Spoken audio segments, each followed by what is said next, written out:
one day Monday na Nigeria was on the Igbo because I have na the whole Nigeria. So the one we have a structure. So on the Bobundi Melomuna.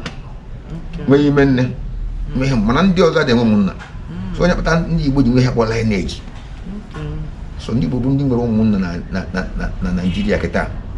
Ndi Yobem, Ndi Yoban, Adibunya, Ndi Nebo. And that's the home. I understand grab a boy as after one day. Was I say, my degree, J. Anambra, upon one day.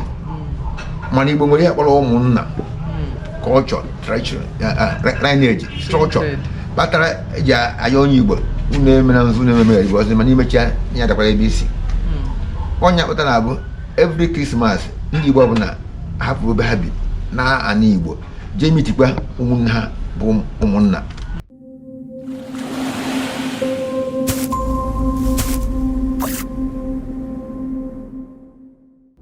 Hey, your man, Nai.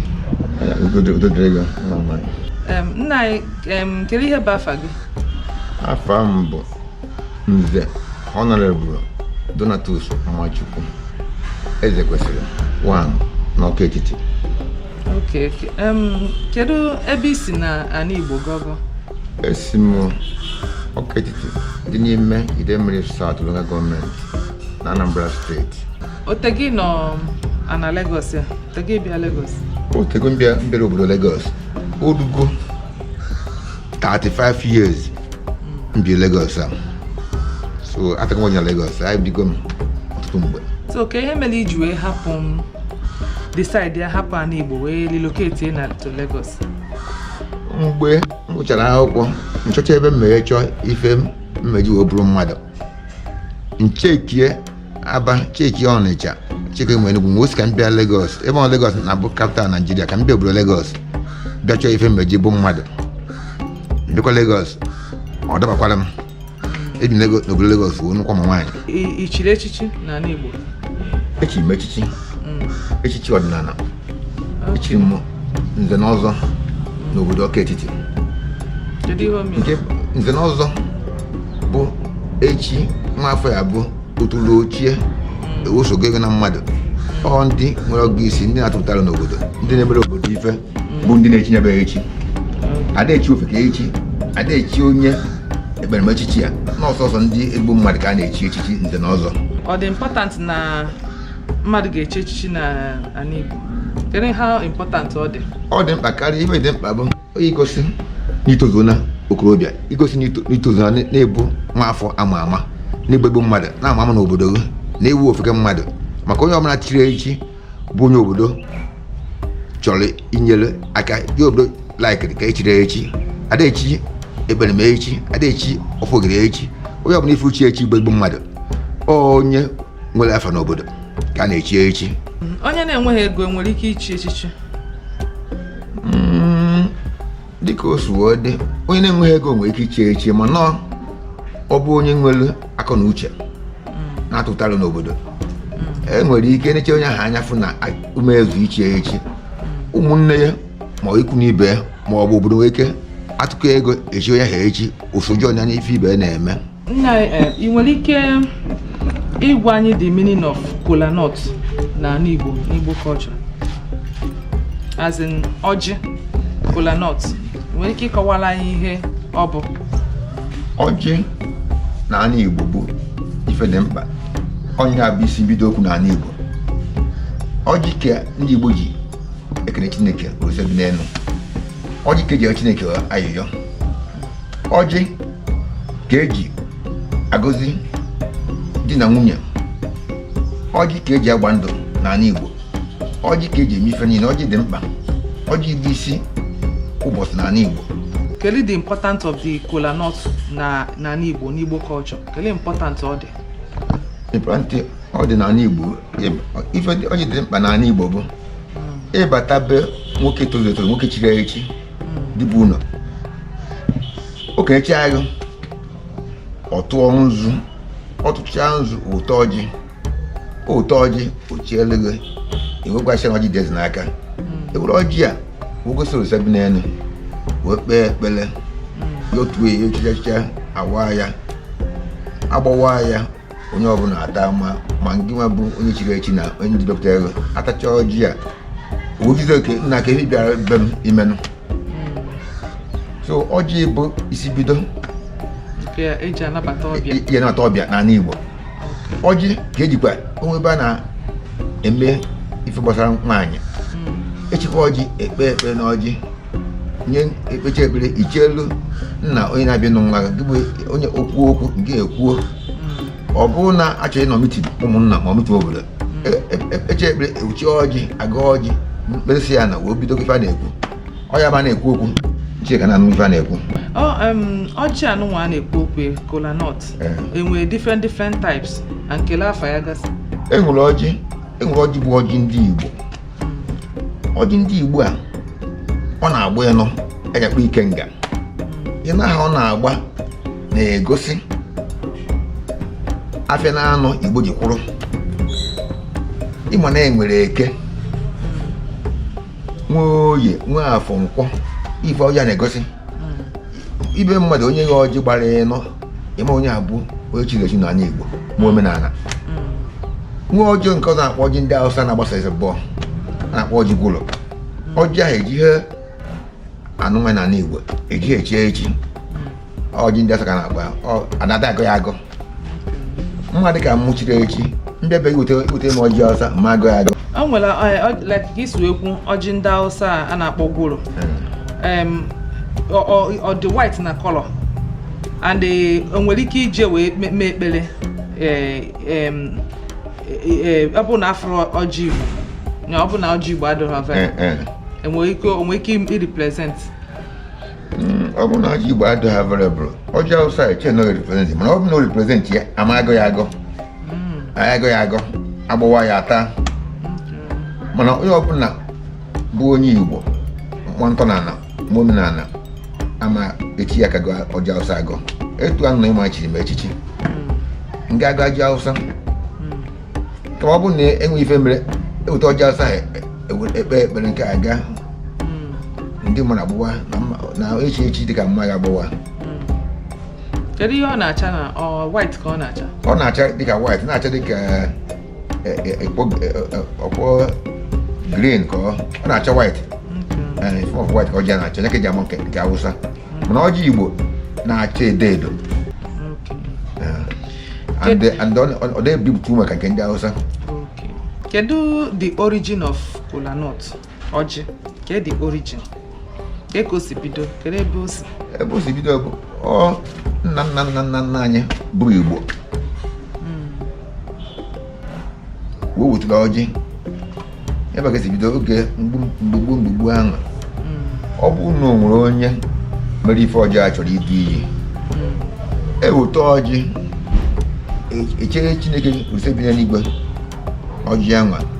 ka o gwasịa na ife nsogbu enwere ebe a na ọ bụ na-awụ ọjị a kasa n'ala ọ bụ na onye mere ife a igbuo ya ọ bụ na o meghe na ọ bụ na aka dị ọcha na usebi n'elu ya gbara onye a ọnya oji na ọjị tupu ejizie ndị nze na ọzọ ndị nna nna ha gboo chọọ ime nzukọ ka o si dịgboo a ga-eweta ọjị wuo Chineke mgbe a na-achọghị ime nzukọ yọọ ya mkpamkpa anyị niile wụwa ọjị onye ọbụla taa ịta ya gosi na-agba na ntụ na-enwere ofu onu nwe ofu uche nwe ofu obi onwe ga-aghọrọ ibe aghọ onwe ga-asịrị ibe asị ọ dị minimum ọjị this ọjị a enwere ike ịfịa n'other African countries echeghị m ma mbụ na-enwe ike ịfụ n'other African country mana ọjị a na-afụkwa ya n'ana ndị Yoruba akpọji Yoruba na-afịa na ha mara ha ma ha ife eji ya eme ha na-akụ ya akụ n'ọnụ Igbo m ndị na-ata ya ata jie na ayọ Olise bi n'eluigwe bụ Chineke bụ kere ụwa ayọ na ha ji eme omenala dịrị anya anyị bụ ndị Igbo so Yoruba a na-afịa ma ha ma ha eji ya eme anyị bụ mma value ọjị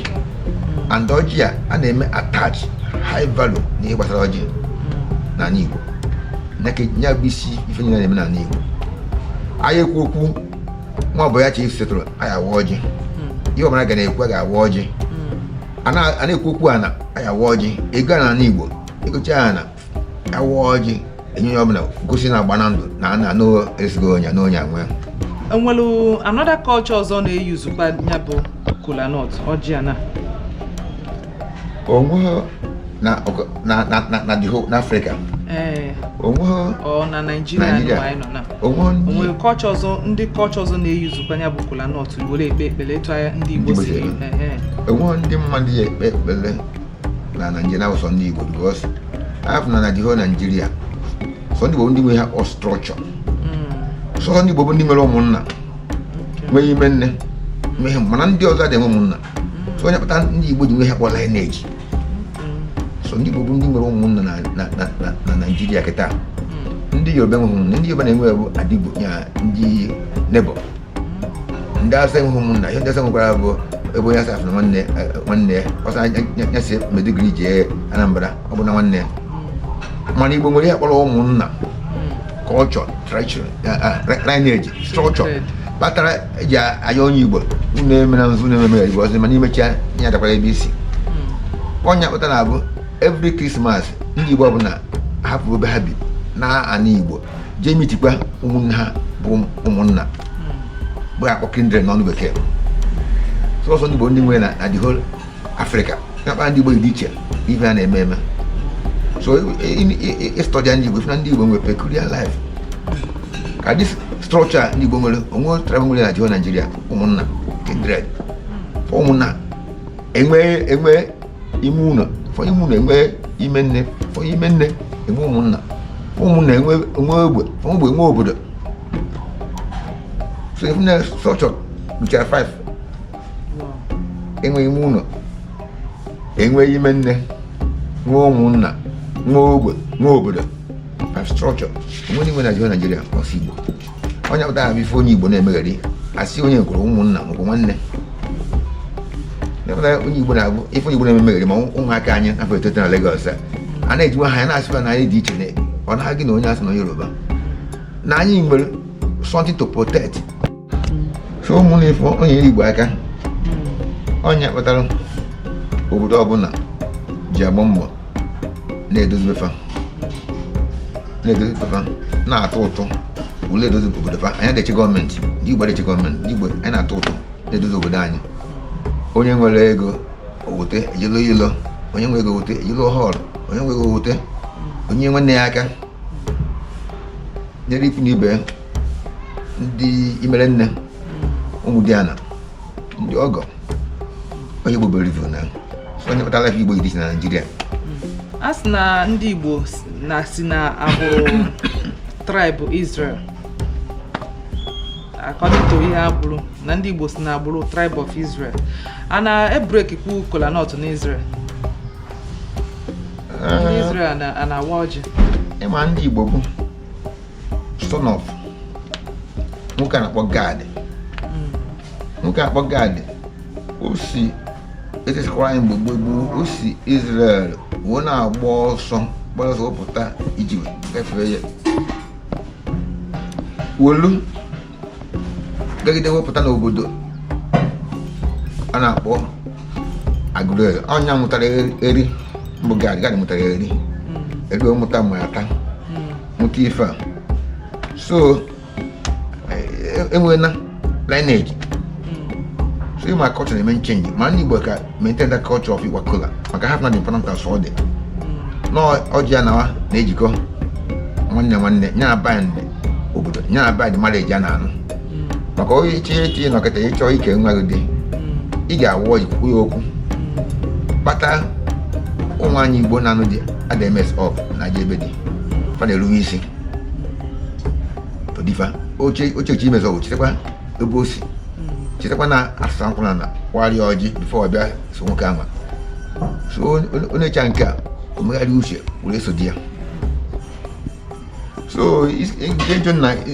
Israel awa enwe na lineage Ghana uche abago 5,000 generation so ha bigo kọpịa life ndị ọcha ebi life ndị ọcha anyị bụ ndị Igbo ndị ojii nọ n'Africa wo maintain this tribe dị na ọya akwụsị onye kpatara abụ every December ndị Igbo ana ụmụnne anyị bi Lagos amụọ ịgbaghe ọjị anaha eji mkpuchi ụmụnna afụkwa n'oge ife obi ndị nne na-eme anụkwa ebe ahụ ana-amụtakwa ife ka ha ife aghara ifuna ha anya kpata eji akpọ ụmụazị ejem ntị ka ha ma na-esokwa our lineage of culture. Ana m amụtakwa enwere ike like Igbo queen enwere ike ịwa ọjị ọ bụ na di ebu king anọghọzi na abịa na Igbo ọ bụ na ebe